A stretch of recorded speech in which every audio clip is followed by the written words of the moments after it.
വീട്ടിൽ മാത്രം വാസ്തു നോക്കിയാൽ മതിയോ? നമ്മളൊരു ബിസിനസ് തുടങ്ങാനായിട്ട് ഒരു മുറി എടുത്തു, അല്ലെങ്കിൽ ഒരു വലിയ ഹാൾ എടുത്തു. അപ്പോൾ അതിനകത്ത് നമുക്ക് വാസ്തു നോക്കേണ്ട കാര്യമുണ്ടോ? ഞാൻ എൻ്റെ വീട് വാസ്തുപ്രകാരം എല്ലാം കറക്റ്റ് ചെയ്തതാണ്, ഇനി നമുക്ക് വ്യാപാര സ്ഥാപനത്തിൽ നോക്കേണ്ടതുണ്ടോ എന്നൊരു ചോദ്യം ചോദിച്ചാൽ ഉറപ്പായും ഉണ്ട്. കാരണം ആ വീടിൻ്റെ ഒരു എനർജി നമുക്കുണ്ട്, അതിൻ്റെ ഒരു സൗഭാഗ്യം നമുക്കുണ്ട്, എല്ലാം ശരി തന്നെ. അതുപോലെ തന്നെ സ്ഥാപനത്തിലായാലും എല്ലാത്തിനും അതിൻ്റേതായിട്ടുള്ള ചില സ്ഥലങ്ങളുണ്ട്. അതാത് സ്ഥലങ്ങളിൽ അത് നമ്മൾ ക്രമീകരിക്കുകയാണെന്നുണ്ടെങ്കിൽ നമുക്ക് ശരിക്ക് കസ്റ്റമേഴ്സ് വരാനും നല്ല ലാഭത്തോടു കൂടി സെയിലുകൾ നടക്കാനും നല്ല ടേൺ ഓവർ ഉണ്ടാവാനും ഒക്കെ ഇത് നമ്മളെ സഹായിക്കുന്നതാണ്. അപ്പം അത് എന്തൊക്കെ കാര്യങ്ങൾ ശ്രദ്ധിക്കാം എന്നുള്ളത് നോക്കാം. ഇപ്പോൾ ഒരു മുറി എടുക്കുക. മുറി എടുക്കുമ്പോൾ അതിൽ നമുക്ക് ഇരിക്കാനായിട്ട് ഏത് ഭാഗം, അപ്പോൾ ഇരിക്കാനായിട്ട് ഏത് ഭാഗം എന്ന് പറഞ്ഞു കഴിഞ്ഞാൽ നമുക്ക് ഒറ്റ വാക്കിൽ അതിനെ കംപ്ലീറ്റ് ചെയ്യാൻ പറ്റില്ല. കാരണം കിഴക്ക് ദർശനമായിട്ടുള്ള ഒരു കടയാണെങ്കിൽ തെക്ക് പടിഞ്ഞാറ് ഭാഗത്ത് പോയി ഇരിക്കാന്ന് വെച്ച് കഴിഞ്ഞാൽ ഏറ്റവും പുറകിലൊരു മൂലയ്ക്ക് പോയിരിക്കുന്ന അവസ്ഥയായിരിക്കും. അപ്പം ഇത് സാധനം വാങ്ങിച്ചിട്ട് പൈസ അടയ്ക്കാൻ വരുന്ന ഒരാൾ ആ മൂലയിൽ പോയി വാങ്ങിക്കണമെന്നില്ല. അത് നിങ്ങൾക്കും കസ്റ്റമർക്കും ഒരു ബുദ്ധിമുട്ടാവും. അങ്ങനെയാണെങ്കിൽ സൗത്ത് ഈസ്റ്റ് ഭാഗത്ത് നോർത്തിലോട്ട് നോക്കി നിങ്ങൾക്ക് അവിടെ ആ ഷോപ്പിൽ ഇരിക്കാവുന്നതാണ്. അതേസമയം ഇത് വടക്ക് ദർശനമാണെങ്കിലോ, വടക്ക് ദർശനമാണെങ്കിൽ വടക്ക് പടിഞ്ഞാറ് ഭാഗത്ത് നമുക്ക് ഇരിക്കാവുന്നതാണ്.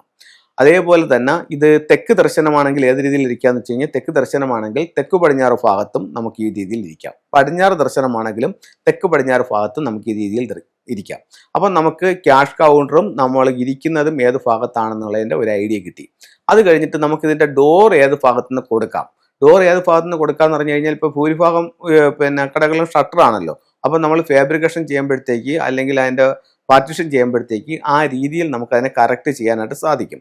അപ്പം കിഴക്ക് ദർശനമാണെങ്കിൽ വടക്ക് കിഴക്ക് ഭാഗത്ത് നിന്ന് എൻട്രൻസ് കൊടുക്കുക. തെക്ക് ദർശനമാണെങ്കിൽ തെക്ക് കിഴക്ക് ഭാഗത്ത് നിന്ന് എൻട്രൻസ് കൊടുക്കുക. പടിഞ്ഞാറ് ദർശനമാണെങ്കിൽ വടക്ക് പടിഞ്ഞാറ് ഭാഗത്ത് നിന്ന് എൻട്രൻസ് കൊടുക്കുക. അതല്ല വടക്കാണ് ദർശനമെങ്കിൽ വടക്ക് കിഴക്ക് നിന്ന് എൻട്രൻസ് കൊടുക്കുക. അപ്പം നമുക്ക് എൻട്രൻസുമായി ക്യാഷ് ഇരിക്കുന്ന സ്ഥലങ്ങളുമായി.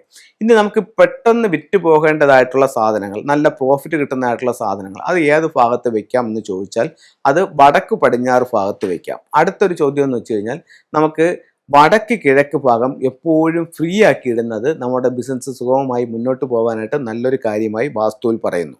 അപ്പോൾ നമുക്ക് ഭാരമുള്ള വസ്തുക്കളും മറ്റുള്ള സ്റ്റോക്കുകളും ഏത് ഭാഗത്ത് ഇറക്കി വയ്ക്കാമെന്ന് ചോദിച്ചു കഴിഞ്ഞാൽ തെക്ക് പടിഞ്ഞാറ്, തെക്ക് പടിഞ്ഞാറ് എന്നീ ഭാഗങ്ങളിൽ ഇത്തരം സാധനങ്ങൾ ഇറക്കി വയ്ക്കാവുന്നതാണ്.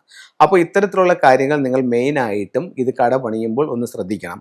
അതുപോലെ തന്നെ നമ്മുടെ സ്ഥാപനത്തിൻ്റെ നേരെ ഓപ്പോസിറ്റായിട്ടോ അല്ലെങ്കിൽ എൻ്റെ ഫ്രണ്ടിലായിട്ടോ വാതിലിൻ്റെ നേരെയോ ഇലക്ട്രിക് പോസ്റ്റുകൾ, ട്രാൻസ്ഫോമർ എന്നിവ ഇല്ല എന്നുള്ള കാര്യവും നമ്മൾ ഉറപ്പുവരുത്തേണ്ടതാണ്. അപ്പോൾ നമുക്ക് അത്തരത്തിൽ ആർക്കെങ്കിലും എന്തെങ്കിലും ചെയ്തിട്ടുണ്ടെന്നുണ്ടെങ്കിൽ നമുക്ക് ഒരു ബാക്വ മിറർ അവിടെ വെച്ചുകൊണ്ട് ആ ഒരു ദോഷത്തെ നമുക്ക് പരിഹാരം ചെയ്യാം. അപ്പോൾ ഇതാണ് ബാക്വ മിറർ എന്ന് പറയുന്നത്. ഇതിൻ്റെ ഈ 3 മുറിയാത്ത വരകൾ വരുന്ന ഭാഗം മുകളിൽ വരുന്ന രീതിയിൽ ഇത് സ്ഥാപനത്തിൻ്റെ മുകളിലേക്ക് വെക്കാവുന്നതാണ്. പിന്നെ മെയിൻ ഡോറിൻ്റെ മുകളിലേക്ക് വെക്കാവുന്നതാണ്. അതിനോടൊപ്പം തന്നെ അതിൻ്റെ ലെഫ്റ്റും റൈറ്റും ഓരോ ഫ്യൂഡോഗിൻ്റെ സിമ്പിൾസും നമുക്ക് വെക്കാവുന്നതാണ്. ഇതാണ് ആ ഫ്യൂഡോഗിൻ്റെ സിമ്പിൾസ്. ഇനി നമുക്ക് കടയെല്ലാം ചെയ്തു, അപ്പോഴത്തേക്ക് നമുക്ക് ബിസിനസ് അത്ര സ്മൂത്തായിട്ട് പോകുന്നില്ല. നമ്മുടെ ബിസിനസ്സിനൊന്ന് വർദ്ധിപ്പിക്കാനായിട്ട് നമുക്ക് എന്ത് ചെയ്യാം എന്ന് ചോദിച്ചാൽ, അപ്പോൾ നമുക്ക് അവിടെ മെയിനായിട്ട് എന്താ വരേണ്ടത്? സമ്പത്താണ് വരേണ്ടത്. അപ്പോൾ സമ്പത്ത് നമ്മളിലേക്ക് കൊണ്ടുവരാനായിട്ട് ഇത്തരത്തിലുള്ള ഒരു 3 legged ഫ്രോഗിനെ നമുക്ക് വെക്കാം. ഇത്തരത്തിലുള്ള ഒരു 3 legged ഫ്രോഗ് ഡോറിൽ നിന്നും കടയ്ക്കുള്ളിലേക്ക് കടന്നു വരുന്ന രീതിയിലും നമ്മുടെ ക്യാഷ് കൗണ്ടറിലേക്ക് നോക്കിയും ഈ ഫ്രോഗിനെ വെക്കുന്നത് ശരിക്കും സമ്പത്ത് നമ്മളിലേക്ക് വരാനായിട്ട് നല്ലൊരു ടൂളായി കണക്കാക്കുന്നുണ്ട്. അതുപോലെ തന്നെ കടയ്ക്ക് എപ്പോഴും ഒരു പോസിറ്റീവ് എനർജിയും ഒരു പോസിറ്റീവ് വൈബ്രേഷനും ഒക്കെ കിട്ടാനും നമ്മളിലേക്ക് സമ്പത്ത് വരാനും ഒരു ഹാപ്പിനെസ് നിലനിൽക്കാനുമായിട്ട് ഇത്തരത്തിലുള്ള ഒരു ട്രാവലിംഗ് ബുദ്ധയുടെ സ്റ്റാച്ചു നമുക്ക് സ്ഥാപനത്തിൽ വെക്കാവുന്നതാണ്. അതുപോലെ തന്നെ നമ്മുടെ തൊഴിൽപരമായിട്ട് നമുക്ക് അഭിവൃദ്ധി ഉണ്ടാവാനായിട്ട് നമുക്ക് നമ്മുടെ സ്ഥാപനത്തിൻ്റെ നോർത്തിൽ ഇത്തരത്തിലുള്ള ഒരു അരോന മത്സ്യത്തിൻ്റെ സ്റ്റാച്ചു വയ്ക്കാം. സ്ഥാപനത്തിൻ്റെ നോർത്തിലാണ്. നമുക്ക് പേര്, പ്രശസ്തി, അംഗീകാരം ഒക്കെ കിട്ടാൻ വേണ്ടിയിട്ട് നമുക്ക് നമ്മുടെ സ്ഥാപനത്തിൻ്റെ, അത് ഓരോ സ്ഥാപനത്തെയും ബേസ് ചെയ്തിരിക്കും ഈ ടൂളുകൾ. ഇതിൻ്റെ സൗത്തിൽ ഒരു വിക്ടറി ഹോഴ്സ് വെക്കാവുന്നതാണ്. ഇതിൻ്റെ സൗത്ത് ഭാഗത്ത് വെക്കാം. അപ്പോൾ ഇത്തരത്തിലുള്ള ഓരോ ടൂൾസും നിങ്ങളുടെ ജീവിതത്തിൽ വലിയ വിജയങ്ങൾ ഉണ്ടാക്കി തരട്ടെ എന്ന് പ്രാർത്ഥിച്ചുകൊണ്ട് നിർത്തുന്നു. നന്ദി, നമസ്കാരം.